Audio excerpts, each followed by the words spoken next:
O ministro Alexandre de Moraes tem um novo inimigo poderosíssimo. E não é o presidente americano Donald Trump. Esse novo inimigo foi revelado por uma apuração do próprio governo Lula, que foi difundida, que foi divulgada pelo jornalismo. Afinal, jornalismo e governo Lula tem tudo a ver, né? Eles têm estado juntos desde que o governo Lula abriu as comportas dos seus cofres para a grande mídia. E essa revelação do governo Lula, junto com o jornalismo, muito coincidentemente e muito convenientemente, é boa pro governo. Deltan, que história toda essa? Olha, antes de eu mostrar pra vocês quem é esse novo, ou será velho, inimigo do Moraes, eu preciso trazer um pouquinho de contexto aqui pra você. Fica aqui que vai valer a pena você entender essa história. A gente sabe que a direita, ela tá se organizando e se articulando faz anos em busca de uma solução internacional contra os abusos do Supremo e contra o regime de censura do Moraes. Eu mesmo já dei várias aulas, lives, vídeos no YouTube sobre isso. Eu viajei pros Estados Unidos com a delegação de parlamentares da direita para aquela audiência do Congresso americano. Eu fiz reuniões com parlamentares americanos, com a Comissão Interamericana de Direitos Humanos e por aí vai. Tá todo mundo careca de saber, mais careca do que Alexandre Moraes, desse nosso esforço conjunto para buscar uma punição contra Moraes, contra o STF no exterior, por conta de violações aos direitos humanos que acontecem ao Brasil de forma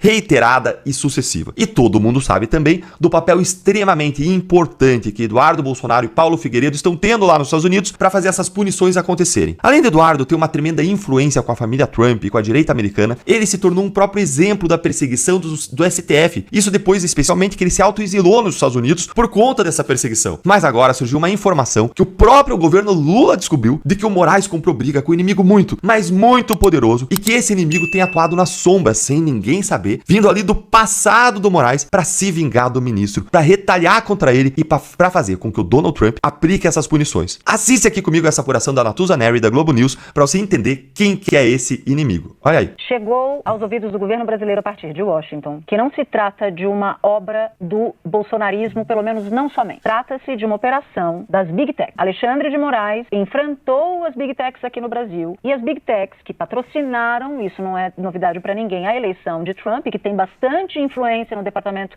de Estado, na Casa Branca e por aí vai, conseguiram fazer com que pelo menos a ameaça fosse feita. Habilmente, Eduardo Bolsonaro capitaliza. Pode ser que a coisa tenha mais aderência pela simpatia de Eduardo Bolsonaro, que de fato tem relações? Pode. Mas talvez não seja só Eduardo Bolsonaro nem o bolsonarismo que explique essa história toda. Gente, as Big Techs, é claro, são as culpadas dos problemas do mundo. Olha, eu fico dividido por dentro quando eu ouço isso aí. De um lado, parece uma teoria da conspiração. Agora as Big Techs se uniram contra Moraes. Elas são os novos Illuminatis. Elas controlam o mundo e vão fazer o Moraes cair. Justamente as Big Techs. Que coincidência, que conveniente elas surgirem como bode expiatório, né? É muito conveniente isso por duas razões. Primeiro, porque isso tira a força política, o protagonismo do Eduardo Bolsonaro. Ele não ganha os louros da punição do Moraes. Então, já surge aí uma suspeita. E, em segundo lugar, é muito conveniente que as Big Techs sejam as culpadas para o STF poder regular as redes sociais, as vilãs, que eles tanto querem regular. Isso tudo vai fortalecer, e eles estão tentando fortalecer com isso, o discurso censório, o discurso de regulação das redes sociais. Então vamos reconhecer, gente, o jornalismo, que a gente sabe que caminha junto com o governo Lula, junto com o STF, criou aí uma teoria da conspiração para chamar de sua. Agora, isso é um lado. Tem um outro lado. De outro lado, o Moraes comprou sim, vamos reconhecer, briga com o dono extremamente poderoso de uma Big Tech. E aí eu penso, quem diria, hein, Moraes, que você compraria a briga com o homem mais rico do mundo, um dos aliados mais próximos do Donald Trump, atual membro da Casa Branca, Elon Musk, e ficaria por isso mesmo, hein? Quem diria? Gente, vocês lembram que o Musk disse pro Moraes no X, quando o Moraes tentou banir o X aqui do Brasil? Não tentou, quando ele efetivamente baniu o X do Brasil, né? Porque ele é todo poderoso e ele manda no Brasil. Então ele baniu o X do Brasil. Lembra o que o Elon Musk disse pro Moraes? Dá uma olhadinha aqui porque eu não esqueço. Olha aí o perfil do Elon Musk e ele diz pro Moraes: um dia, Alexandre, um dia, essa imagem de você na prisão será real. Marque as minhas palavras. Marque as minhas palavras. É, gente, parece que as palavras do Elon Musk, elas não foram uma ameaça, elas foram uma promessa.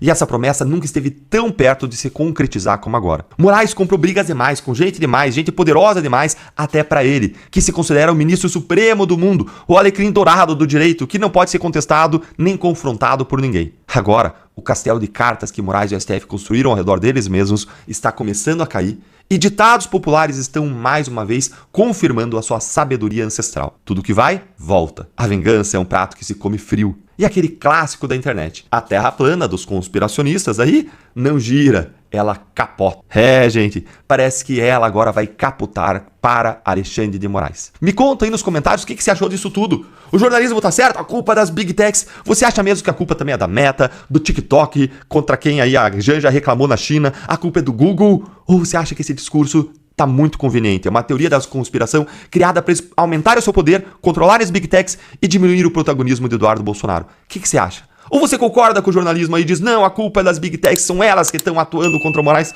Me diz o que você acha. Conta pra mim a sua opinião, se inscreve no canal, clica no sininho pra você não perder novas análises quentinhas como essa. E fica aqui, um grande abraço, até o próximo vídeo.